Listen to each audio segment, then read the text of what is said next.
Hello, everyone, and welcome to our third edition of AgileTO QuickTalk. My name is Noel Dheeraj, and on behalf of the AgileTO team, I'd like to thank you all for spending time with us today. I want to give a quick shout out to our regular sponsor, Wrangle, for hosting and providing food and beverages and all their invaluable logistical support during the non-pandemic days. And now, during the pandemic days, a special thank you to Squirrel North for offering their support via the Zoom webinar infrastructure. In today's Quick Talk, we have a returning speaker, Peter LePaine. For those of you who do not know Peter, he is a coach and a change maker who loves helping bold leaders future-proof their businesses. He was with us a couple of years ago in March 2018, running a workshop on the value proposition canvas. You will find the video for that on our YouTube channel. However, today he will be sharing with us his learnings about running virtual lean coffee sessions. Just a few logistics to keep in mind. All participants will be on mute the entire time. Peter will take about 15 to 20 minutes to share his learnings with us. And if you have any questions for Peter during this time, please feel free to ask during using the Q&A button and not in the chat window. And at the end of Peter's session, our friend Jeff, who's also infamously known as the Agile Magician, will be monitoring the Q&A section, and he will be asking Peter those questions. So feel free to ask your questions in the Q&A button. And there won't be any breaks, so we're just going to go right through. Over to you, Peter. Thanks, Noel. Hello, everyone. So yeah, this is a little bit of a different experience compared to the last time I was at AgileTO in Wrangle, which is an awesome space. If you haven't had the chance to get yourself to Wrangle for an AgileTO event, you really should. Lots of fun. I was told that I absolutely must pour myself a beer, so here it is. Hopefully everyone out there has a similar beverage in hand. You know, perfect topic, lean coffee, beer, why not? So what you are about to hear is my experience with moving from a lean coffee that was in person to a lean coffee that moved virtual. So this is in the same client with the same team. As a matter of fact, it's at CIBC. You'll see some things, non-confidential things that might indicate that it is CIBC. So CIBC Digital is where I was at. So what I'm going to do, I'm not quite sure why Noel is frozen and I'm not in the speaker view, but that's okay. Let me know if you cannot see or hear me through the chat. Otherwise, I will assume that you can. So I am going to go into present mode here. So remote lean coffee. So we certainly this was, I'm just going to check the chat just for a sec to make sure that everything is looking okay. Just give me 1 second here. Okay, looks like it's okay. Yeah, really my experience was just because we had to we had to be remote didn't mean that we couldn't run lean coffee still. Certainly the first one that we ran was a scramble, and over the last 4 now, because we run these weekly, we've certainly had some learning. So that's really what I'm going to share with you here. So this is a little bit about me. If you guys came to the last one, this slide looks somewhat similar. I might not have had the useless at simple math thing down at the bottom, but that has proven to be true over many years. Okay, so some of you may not know what lean coffee is. It was started in Seattle by some lean practitioners, and they held it in a coffee shop. That's as creative as they were able to get, apparently. That's why they called it lean coffee.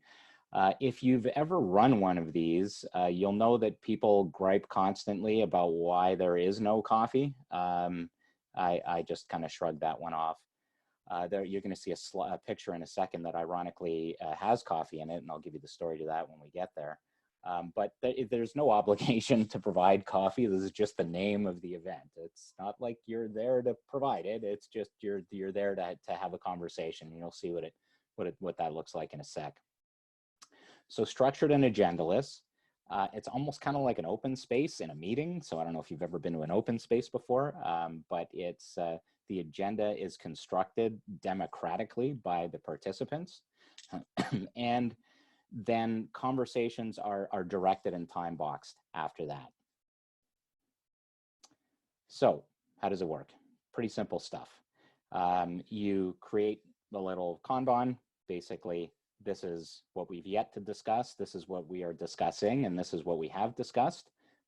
You'll see in a virtual setting, I don't really do that, but we'll get to that in a sec. You then brainstorm ideas. You give your participants a set amount of time to do that. I usually, depending on the size of the audience, 3 minutes, sometimes 5. I have a couple of tweaks to this. I'll go through what the typical process is, and then I'll tell you what my tweaks are. Pitch. So like you basically say, hey, I want to talk about this as my topic. So you're writing these on Post-it notes if you're physically there. And then everyone votes. So typically you get a certain amount of votes per participant, and they vote on each topic. You typically cluster them together if they're on Post-it notes, similar things, group them, name them, typical kind of stuff for us Agile practitioners. Then based on votes, you prioritize, you pick the top topic, and you start talking about it. I also set my topic timer for 5 minutes, the initial one. When you get to the end of the 5 minutes, it can sometimes feel a bit rude, but you're there as a facilitator to serve your participants. And one of the ways in this format that you're serving them is to hold them to time. So I have an obnoxious timer go off on my phone alarm, and then I force everyone to either stick their thumb in the air for, thumb up means I want to keep going. I want to talk about this more. Thumb sideways usually means they don't have it here, but usually means I don't really care. And thumb down means I want to stop talking about this. If I get more of these than anything else, then we move to the next topic because we've got them prioritized. If not, we do another 5 minutes, as you can see here. At the end, I typically ask, excuse me, for takeaways that are, how could we make lean coffee better? Here, they may very well be talking about action items. So there's a couple of tweaks that I have. I don't get people to pitch because personally, I think when you're in at least the environment that I'm in now, and every other time that I've run lean coffee, it's pretty clear as to what the topic is. And if it isn't, then people don't vote on it anyway, really. But I've never really run into a situation where people are pointing at a Post-it note saying, I really don't know what that means. And if they do, they just ask. So I don't think pitch is to me a bit of a waste of time, but go ahead and do it that way. And then the other thing that I do is I move, now certainly those takeaways stay at the end, but I capture action items after every single topic has finished, like the discussion is finished. So as a facilitator, I'm capturing action items and I'm proposing them back to the participants and asking for owners. So that's a whirlwind tour of how lean coffee works. So why would you even bother using something like this? So if any of you are familiar with lean change management, one of our practitioners in Toronto, Jason Little, has wrote the book on it, and fantastic process. If you have not read that book, I encourage you to read it. So Jason proposes lean coffee as a way to engage in change, and that's how I use it too. So in the examples you're going to see, where we went from physical to virtual, that's exactly what I was doing. I was, part of it was to see who the change agents are, to see who's really, really interested in the change. And then, certainly as conversations are progressing, you start to kind of understand, well, maybe there are different points of view out there that we hadn't really considered in the change. And certainly running lean change management, that's pretty important because you're relying on insights, and you're relying on insights to run new experiments. So lean coffee is a really important piece for that. A lot of the time, depending on who shows up, you might hear after the fact in change, well, I never really had any input. Well, this is a really good way to get that input. And it's very actionable, right? So at the end of each topic of conversation, you're capturing action items. A heck of a lot other more reasons to run Lean Coffee besides just this. So what might an actual physical one look like? Well, here it is. So these guys are actually filling out, they might be voting at this point in time. I think they are voting at this point in time. And that flip chart where the guy with glasses is kind of staring at it, he's waiting to kind of place his vote. So that's kind of what it looks like. And then we have our conversation at the table that's just behind them. Sometimes it looks like this. So no one shows up.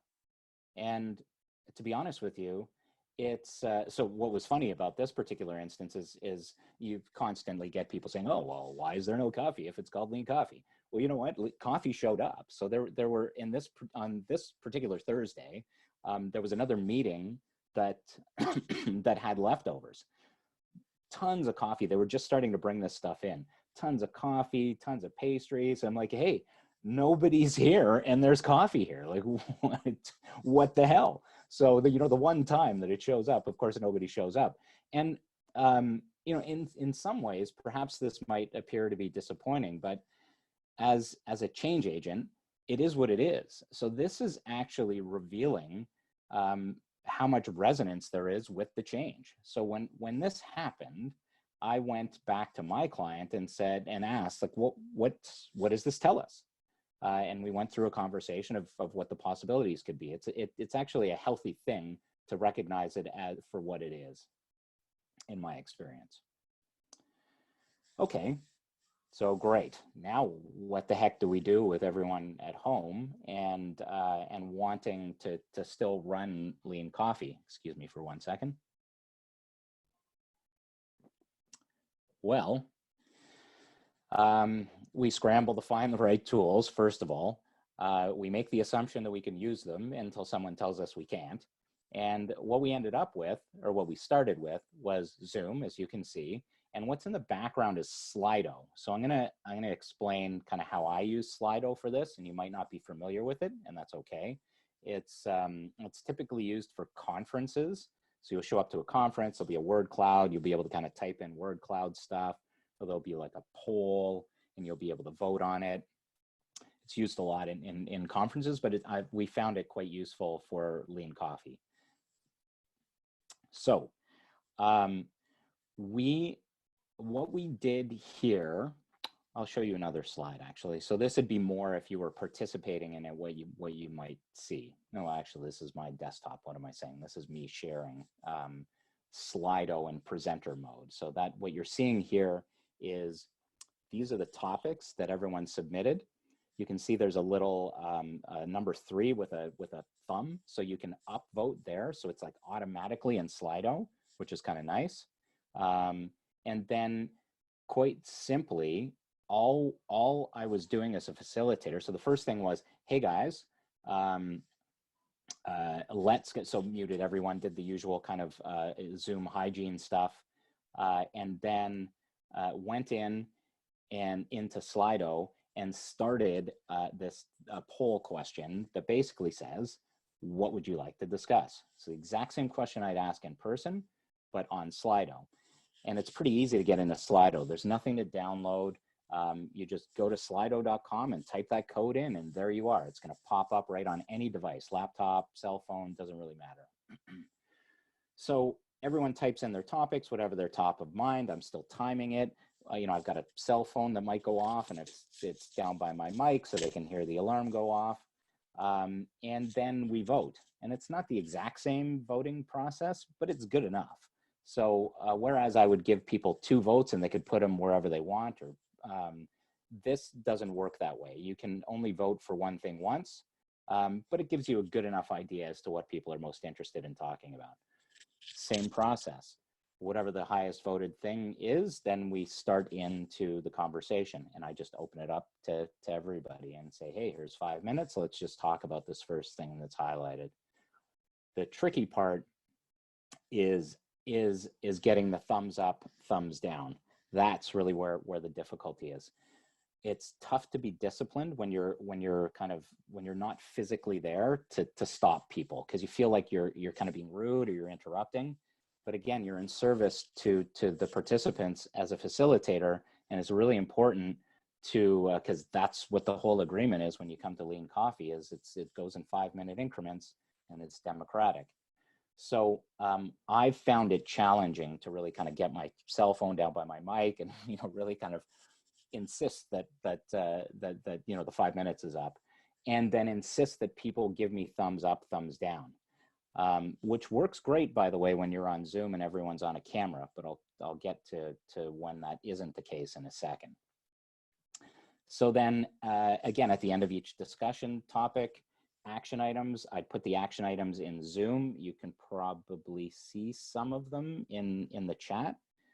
So I'd put them in the chat window so everyone can see them, ask for an owner, and then we'd publish these on Workplace, Facebook Workplace, at the end of each Lean Coffee.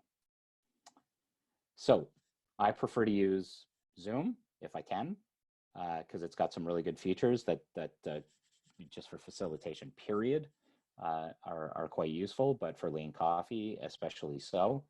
And Slido, just because it's super easy to set up and really, really easy for people to access.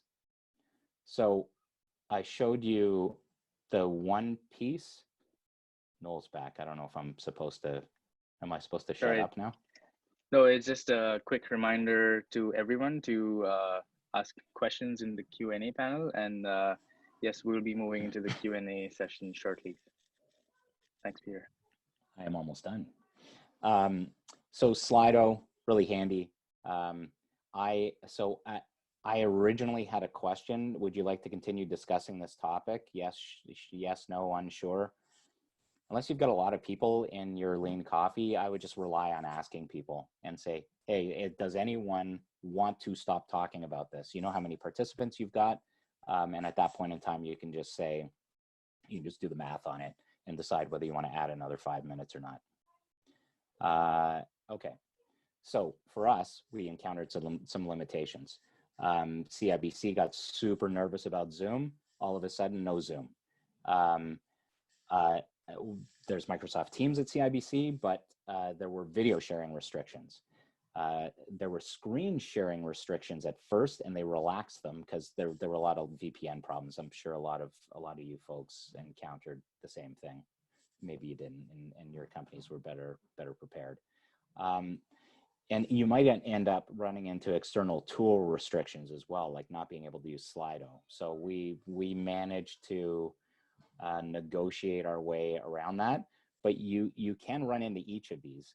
And so you might find yourself in a situation where you are on a phone call with a whole bunch of people, and what you're going to have to do, what we did is we gave them the Slido link and we gave them the code, and we operated on Slido. So luckily we could do Slido. If excuse me, if you couldn't, then you need something that everyone's got at the same time. So you might have some other shareable tools.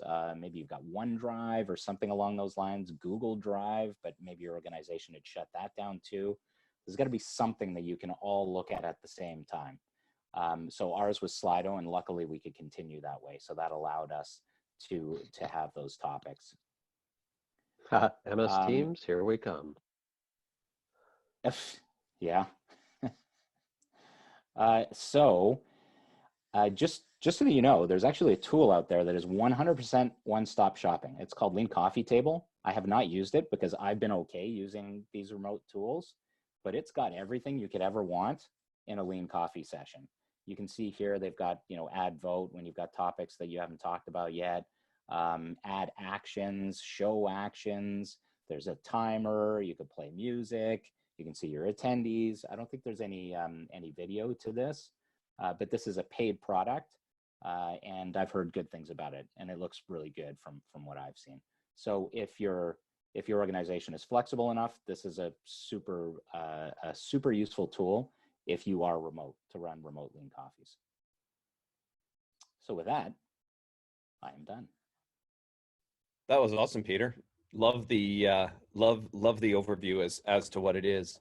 We've got a couple of questions for you here, and I'm glad, by the way, that you put in the Lean Coffee Table site. I had the opportunity to participate in that with Jim Benson, and for those of you who don't know, Jim is one of the guys who is sort of the lean one of the guys who started the whole lean coffee movement as well. There's actually a question if people are looking to learn more. Peter, do you know if there's a book or somewhere that people can get more information on lean coffee? Yes, there is a link. I can't remember with leancoffee.org. Do you know what it is, Jeff? Do you know off the top of your head? Yeah, I no. Perfect. Well, we can send it out afterwards. How about that? There also is a book, actually, which you can find on Amazon, which is called How to Have Great Meetings, How to Have Great Meeting Coffee. It's by a guy named Adam Urette as well, if somebody wants to buy a book. And if you're nice, you know, you can call Adam in Seattle and he will autograph it for you. Leancoffee.org, by the way. It's leancoffee.org. Thank you. Yeah, no, thank you. Thank you. Hey, some questions came up around Slido. Can you help me out with Slido a little bit? There's sort of two questions that go hand in hand with Slido. So let's assume that we've bought the book, we've gone to leancoffee.org and read a little bit about it. So now we've got some questions around Slido itself. Is Slido basic good enough to run this with, or do I need to pay for something? And are there specific templates or ways of setting Slido up that you would recommend? Yeah, that's a good question. Basic has worked for me. There is a feature that's in beta that I turn on. So those topics that you saw with the thumb with the upvotes is something called ideas. So you have to go into, when you create an event, which is what Slido operates on, when you create an event, you've got to go into settings and turn on ideas for that particular event.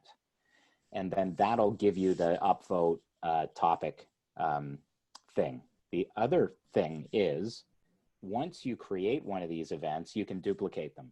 So then you don't have to like create a brand new event, go in, have to set ideas on. So once you've got your setup the way you want, you know, with polls and with ideas, and yes, there are limitations. You can only have one of these ideas. So you can only have one question that asks for topics, which, hey, guess what? I only need to do that once in Lean Coffee, so that's good enough. And then I think the max is 5 polls. I only have one. I have the thumb up, thumb down one, and then I've got like a kind of pseudo NPS one at the end. And that's really all I need. So it works. Okay, that's really cool. Someone, Paul has asked Jim Benson, did he make the Muppets? No, different character, totally. There was a question that came through as well through a back chat that someone's texting me, and they actually asked about options for dot voting. You know, we can't really dot vote anymore, and it's like you say, there are some limitations for it. Have you played with any other things around getting sort of people to vote on which topics to use beyond dot voting? Well, yeah, so I'm using Slido 100%. There is no, excuse me, there is no dot voting. So that's where the upvote thing comes in. So that is the only way that I've been doing it is using Slido. So I could guess at other ways that you could do it. I mean, that you could certainly when I've done other facilitations in Mural, you know, 100%. Well, there's something built in Mural as well, where that you can do a voting session with that I'm sure many of you guys are familiar with. But you can also analog it too, right? You can actually just put dots on a bunch of dots on a Mural screen and get people to move them onto Post-it notes. So if you were in Mural, and absolutely fine to run to run this in Mural, to run Lean Coffee in Mural, you could do that. That's really cool. Siva's got a question here as well. I'm just going to read this one out to you. So what would be key drivers and factors for change agents, and how do we drive to come up with business value? Oh, wow. So I mean, this has been, it's a challenge every single one of these transformations. So I typically operate in two flavors of transformation. One is agile, whatever the heck you want that to mean for yourself. And the other is innovation, whatever the heck you want that to mean for yourself. So, and I'm only being slightly tongue in cheek there, because what do you want that to mean for yourself? What will you be satisfied with when you become more agile or more innovative? Like, what does that even mean to you? So that's where I start, is what does that mean? And when it comes and smacks us in the face, will we know? You know, is it going to be like a murder hornet sting? Like, will we tell? Will we be able to know? You know, that's really what it comes down to for me. So once we establish that, like, how will we know that we've gotten to some outcomes of value? Well, you can reverse engineer that stuff into, we now know the path that we can travel along. And if we end up kind of over here, then we're probably not doing it. And if we end up over here, we're probably not doing it. But as we traverse, and for me, because I'm a lean change management guy, as we run experiments in change, so really small things that we're looking for empirical evidence out of, that we're measuring against a hypothesis for, as we run those, we know whether our insights live kind of like here or whether they're starting to drift here or here. So that's how I'd answer that question. I hope it answers it. Okay. I got two more maybe that we can try and get through, and these two are kind of related. How do you, and I love that you showed the slide of you by yourself there with all of that coffee. I hope you drank it all.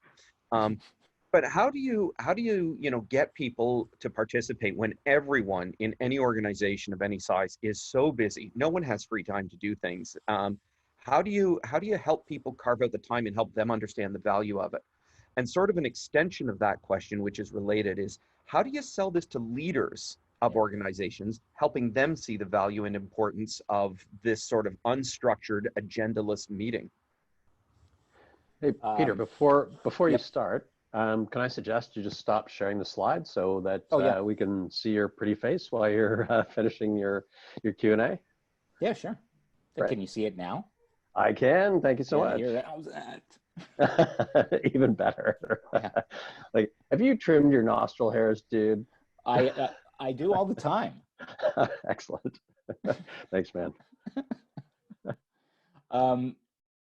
What were the questions? What was it? Can you give them to me one at a time, please, No. Sir Moderator?